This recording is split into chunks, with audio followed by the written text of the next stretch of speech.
Karma, Annie Besant. O aproveitamento do karma. Uma vez resolvido a construir o seu futuro, o homem reconhece que, moldando o caráter, prepara e compõe o seu destino. É ele o senhor da situação, um ser vivo, ativo, senhor da sua vontade, capaz de agir sobre as circunstâncias e sobre si mesmo. Habituado desde há muito a cumprir as grandes leis morais, as que regulam a conduta da humanidade, estabelecidas pelos instrutores divinos, nascidos de idade em idade. Compreende agora que as bases dessas leis são os princípios fundamentais da natureza e que a moralidade é apenas a ciência aplicada à conduta do homem. E vê que na vida cotidiana é extremamente fácil neutralizar os resultados maus provenientes de ações más. Para o que basta aplicar no mesmo ponto uma força de igual intensidade e de sentido contrário, isto é, dirigido para o bem. Um indivíduo qualquer dirige contra outro um pensamento mau. O segundo podia defender-se desse pensamento servindo-se de um de igual natureza, e nesse caso as duas formas pensamentos fundir-se-iam numa só, como duas gotas d'água, e uma fortalecia e intensificava a outra. Mas sabe que existe o karma, e opõe a força da compaixão, por exemplo, e reduz a outra a pó. A força pulverizada já não pode ser animada pela vida elemental. A vida volta ao seu foco. A forma desintegra-se. A compaixão destrói-lhe o poder para o mal, e o ódio cessa com o amor. Estas enganadoras formas de mentira andam no mundo astral. O homem que sabe envia contra elas formas de verdade. A pureza expulsa a impureza e a caridade destrói a avareza egoísta. À medida que o saber aumenta, esta ação exerce-se diretamente e a tempo. O pensamento caminha para um fim com uma intenção definida e voa nas asas da vontade poderosa. Desta forma, o mau karma é apanhado pelo seu próprio princípio, e nada resta que possa estabelecer um laço kármico entre aquele que lançou o dardo traiçoeiro e o que o volatizou com um pensamento de perdão. Os instrutores divinos que falaram com autoridade sobre o dever de combater o mal com o bem, baseavam os seus ensinamentos no conhecimento que tinham da lei. Os discípulos que lhes obedecem, sem perceber inteiramente a base científica do preceito, tendem por vezes a intensificar inconscientemente o mau karma, respondendo ao ódio com o ódio, mas os que sabem destroem refletidamente as formas do mal, porque compreendem bem os fatos sobre os quais os mestres sempre basearam o ensino, e ferem de esterilidade as sementes do mal, impedindo assim uma colheita futura de sofrimento. Chegado a um grau relativamente avançado comparado com o grau em geral atingido pela média da humanidade, que lentamente se deixa ir na corrente, o homem já não se contenta com a construção do caráter, nem tampouco com o aproveitamento, para a utilidade própria, das formas pensamentos que encontra no seu caminho. Quer mais e começa a ver o passado, e por ele a medir o presente, partindo das causas kármicas para os seus efeitos. Ganha assim a faculdade de modificar o presente, servindo-se conscientemente das forças que possam contrabalançar outras já em ação. A consciência fornece-lhe a capacidade de utilização da lei, com tanta certeza e precisão como os homens de ciência o fazem nos diferentes reinos da natureza. Paremos um instante neste ponto e observemos as leis do movimento. Um corpo solicitado por uma força move-se num certo sentido. Se outra força de direção diferente ativa sobre ele, o movimento do corpo passa a produzir-se numa nova direção que será a resultante das duas impulsões. Não há perda de energia, mas uma parte da força inicial é empregada em contrabalançar a nova. E a linha segundo a qual o corpo se move não é nem a da primeira nem a da segunda força, mas uma linha intermediária que participa das duas direções. Um físico pode calcular com precisão o ângulo sob o qual é preciso impulsionar um corpo em movimento, para lhe fazer seguir uma determinada direção. E se o corpo estiver fora do seu alcance, pode enviar na sua direção uma dada força, de velocidade calculada, que o vá ferir sob um dado ângulo, e o faça desviar do seu primeiro caminho para o desejado. E nisto tudo não há a menor violação da lei, há apenas a utilização dessa lei pelo saber, que levou à conquista das forças naturais que a vontade humana força a obediência e emprega para a reavaliação dos seus fins. Aplicando este mesmo princípio ao aproveitamento do karma, vemos imediatamente que não há menor violação da lei, que não se contraria a ação do karma.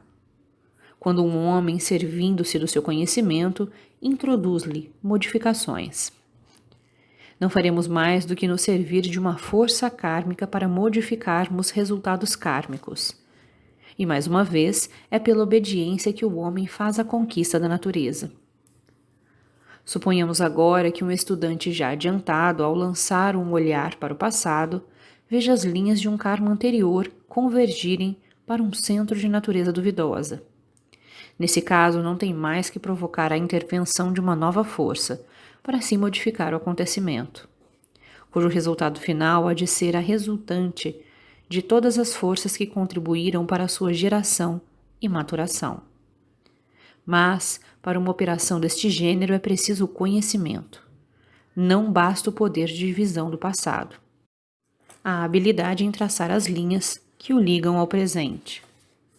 É também preciso saber calcular com precisão a influência proveniente da nova força introduzida por ele, e, sobretudo, os efeitos que irá produzir essa resultante, considerada agora como força inicial.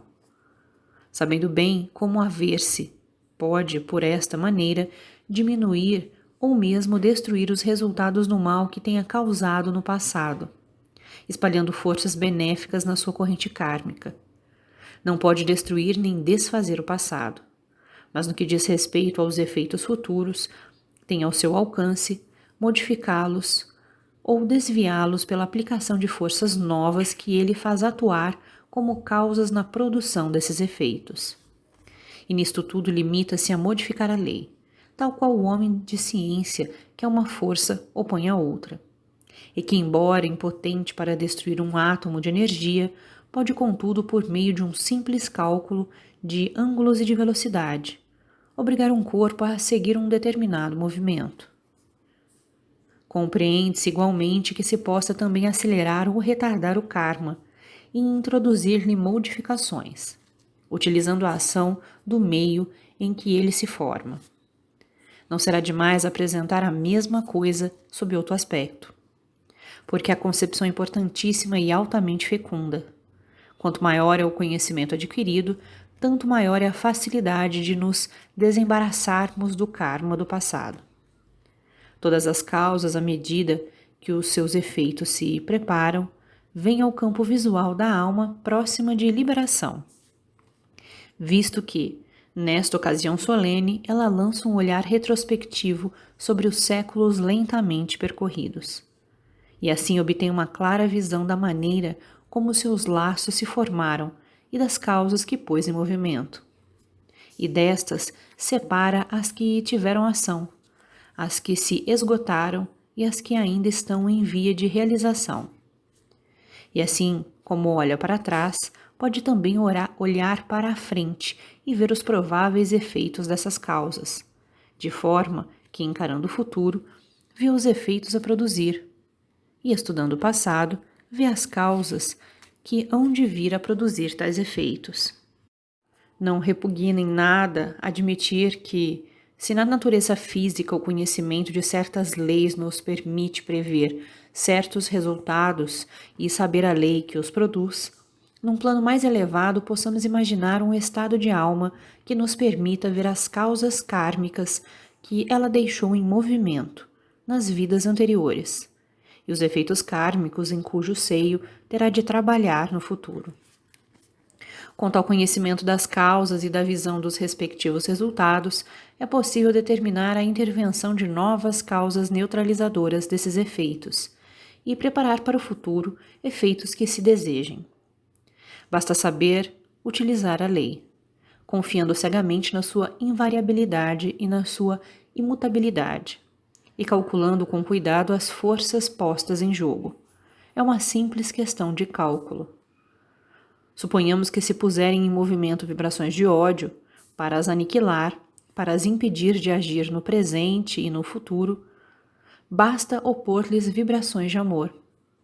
Não podemos nós, lançando no espaço sucessivamente duas ondas sonoras, de modo que as vibrações da parte mais densa de uma correspondam à parte menos densa de outra, obter silêncio por interferência? Pois o mesmo sucede nas regiões superiores, onde é possível, por meio de vibrações de amor e de ódio, empregadas com um conhecimento de causa e sob a ação consciente da vontade, por termo a causas kármicas e obter assim o equilíbrio, que quer dizer libertação.